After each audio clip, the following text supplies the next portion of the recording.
Hey family and friends. So I've been gone for a while, but all's good. I just got swept up in things and ran out of time to make videos.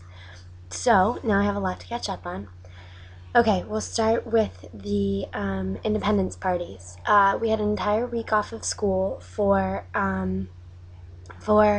like Independence Day, but it's actually become Independence 2 3 days entire week. So a big thing during this is asados, which are like cookouts. Um, so we had a cookout at the house and had all the family over. We had probably 30 people in the house, in and out, and some of them look alike, and then some of them look, and it was very confusing, and it was very hard to learn everyone's names. But we have some pretty cool cousins and aunts and uncles, very sweet. One cousin was helping me figure out who's who and who's related and what everyone's name is, so he was very fun. Um, then after at night there are fondas, which are like we went to the one in Valparaiso. There's another one in Valpo and one in Vina, and they're sort of like state fairish type things. There's food and drink, but they're more expensive than you would find it like just on the street or something like that. There are games like your basic like throw a dart at something and win a prize, shoot a fake gun at something and win a prize. And then there are also games like um, trampolines and not go kart, like four wheel races around a track. And um, oh, there were inflatable balls that kids would get inside and then like run on water. It was really fun. It was fun. It seemed more like just like throw your kids in a game so you can go have a good time. So at the food and drink places, there were cueca dances. Um, so the cueca is actually a dance of Peru, but it's Chile's national dance, which is kind of interesting. And some people tend to have a problem with the cueca being Chile's national dance because it's not Chilean. But I saw lots of cueca. It's sort of like the pairs are supposed to, or the pair is supposed to continue looking at each other the whole time. And it's a very simple step. It's just like 1 foot over, 1 foot over, over, 1 foot over. And they sort of go around in a circle and touch and go around in a circle and touch and then go through and make a figure eight and change and then go around in a circle and touch and the costumes are very elaborate. They have like the big layered skirts, like we got to see in Peru, in Cusco, and yeah, it's just sort of it's a tradition, and it sort of is only on September 18th, and it was great to see. It was great to be able to see that.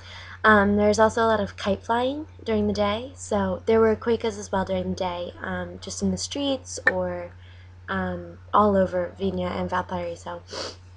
Uh, and there was a lot of kite flying, and there's a new thing about kites because a couple years back, they almost all kites used fishing line. Now there's a law against using fishing line because someone got beheaded by a kite with fishing line, which is just wild to think, but it happened. Um, okay, so then we had a couple days off, and my brother took me. So September 18th was a Tuesday, and we had off until Thursday. So my brother took me to some clubs, and one was a gay discotheque. I mean, super gay. I don't think there were 10 straight people in the place, but it was a blast. He he ended up finding the one straight gringo in the place. I don't know who he came with or how he got there or anything, but so I don't know, met this random gringo, and we were talking in English, which was so much easier than all the Spanish that I was trying to say with my brother's friends. Um, but anyway, so Carlos was running around meeting up with all his friends. Kid is so social, and this place was elaborate, to say the least.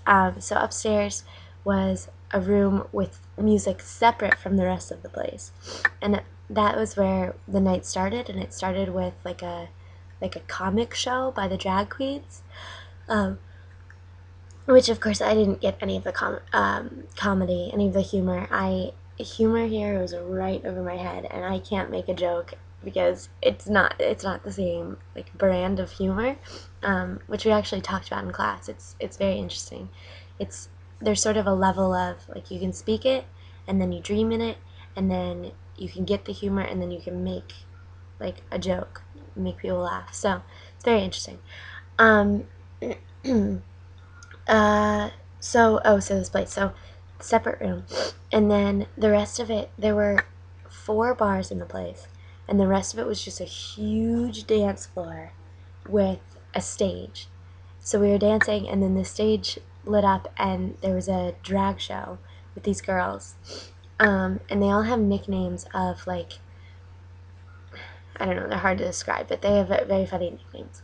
Um, and then at the end of the drag show, just on this particular day, these 2 characters, like famous character, like figures from a comedy show in Chile, came on and were doing a whole like they were like interacting with the drag queens, and of course I didn't really understand it, and now I don't really remember it, but because it was more than a week ago, but it was very comical, and everyone was dying, and then so there were drag queens, and then there were guys in like banana what are those called, banana boats, and nothing else, and it was just a very interesting dynamic, and it was very different from any of the nights out that I've had in Valpo or Vina before. But another interesting part about this place is that it's probably half an hour away from the center of any of these towns, and there's no way to get there other than taxi. And taxis are expensive here in the Valpo Vina region. They're cheaper in Santiago, but they're more expensive here. So Carlos in the past has always said, keep your hand on your purse, keep your things like that. But here there was no concern of that, just because it's it's so far out that there's like the Cuicos and the flight days, and there's no chance that there are any flight days there because it's so far out, and it really is in the middle of nowhere. Oh, and the place's name is Divine. This place is called Divine, so it was very fun. But it was very expensive. So he went 3 more times that week, or since then, in the past week and a half. And I chose to go elsewhere. So after the 18th, we had a couple more free days. We got to all hang out as all the gringos, walk around Vina and things like that. But it was pretty exhausting, like meeting all the Chilean family members, speaking Spanish all the time, all day. The next day we had another. The next day what? No, the next day we had another group of family over. So the 18th we had got my dad's group of family over, and the 19th we had my mom's group of family over. So mind blown. It was crazy. Then the next day was my mom's birthday, but I had class on Thursday. So I had class in the morning, came back to have lunch, and I had to eat like a quick lunch before everyone else ate like the birthday lunch with my mom, and then I ran off to class.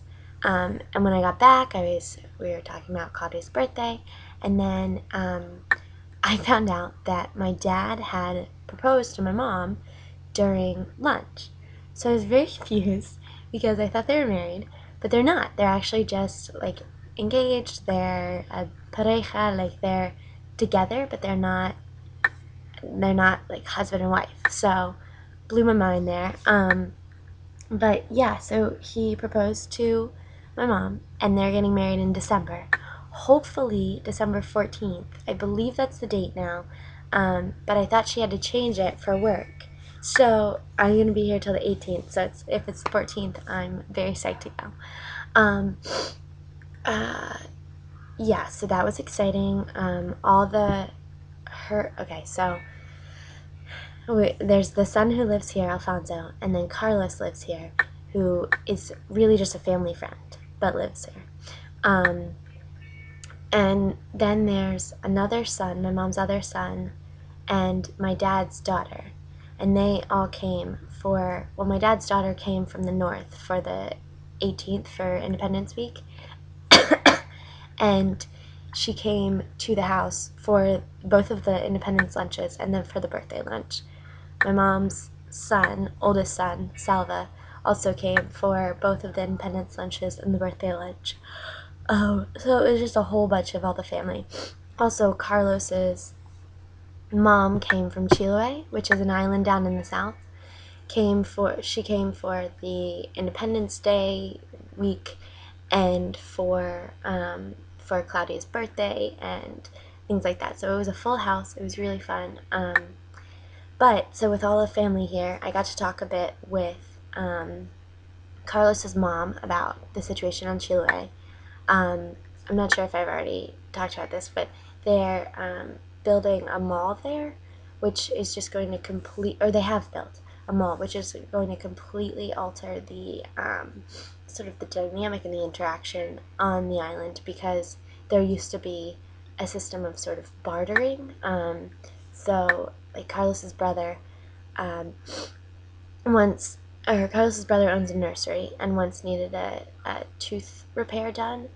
And when the dentist came in to ask about some plants to plant in her garden, he asked if they could just swap for having his tooth fixed.